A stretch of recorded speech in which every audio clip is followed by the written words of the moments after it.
ஏன் காவியா எப்ப பார்த்தாலும் டல்லாவே இருக்கீங்க? எதுவா இருந்தாலும் பார்வதி கிட்டயோ இல்ல என்கிட்டயோ சொல்லுங்க. உங்க பிரச்சனைய நாங்க சால்வ் பண்றோம் அப்படின்னு அவரு ஆறுதலா பேசினாரு. அம், வேற ஒண்ணும் இல்ல.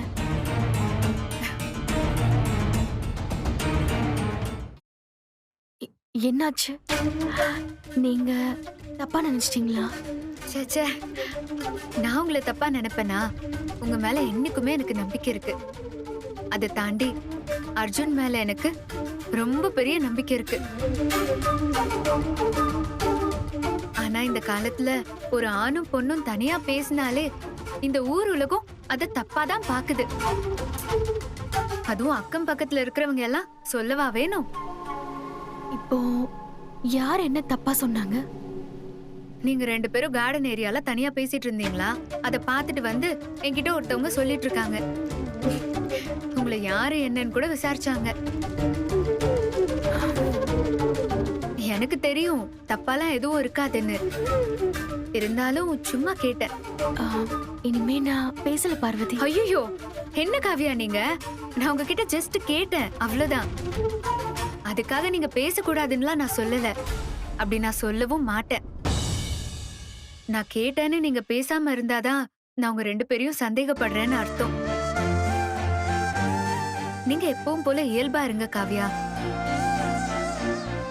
பாத்தீங்களா, நான் உங்ககிட்ட என்ன பேசினேனோ அதேதான் அர்ஜுனும் பேசியிருக்காரு. எங்க 2 பேரோட தாட்ஸும் எப்பவும் ஒரே மாதிரி தான் இருக்கும். நீங்க ரிலாக்ஸா இருங்க காவியா. ஏன்னா இந்த வீட்ல யாருக்கு கஷ்டம்னாலும் அத பார்த்து எங்களுக்கு முதல்ல டிஸ்டர்ப்டா இருக்கும். அவங்கள நார்மல் ஆக்கணும்னு 2 பேருமே யோசிப்போம். அதத்தான் அவரும் நினைச்சிருக்காரு. ஐயோ, பால் பொங்குது.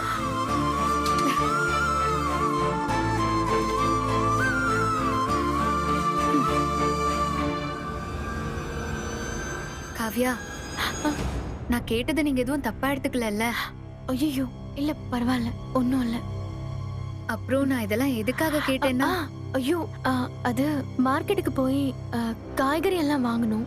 நான் போயிட்டு வந்துட்டேன். அதுக்குதான் ஆள் இருக்காங்களே. ஆ, இல்ல, நான் வெளியே போயிட்டு வந்தேன்னா கொஞ்சம் ரிலாக்ஸா இருக்கும், அதனாலதான். சரி, போயிட்டு வரேன்.